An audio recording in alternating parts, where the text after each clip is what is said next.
vivienda de Calvertiles, que no es nada fácil, ponerse delante del micrófono, aquí a 1,5 m de altura, con muchas cabecitas delante, con estas luces apuntando, o sea que son unos valientes, estos pequeños bailadores y estos jóvenes cantadores son unos auténticos valientes, hay que saber reconocerse.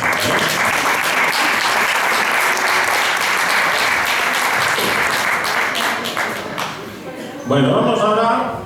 Hoy es un festival, nuestra Semana Cultural, un poco de hermanamiento, de encuentro, y lo compartimos un poco miembros de las escuelas, del grupo, de todas las secciones de nuestras escuelas. Y ahora van a participar el grupo de baile, de bailadoras mayores, que van a interpretar para todos ustedes el bolero de Zaragoza.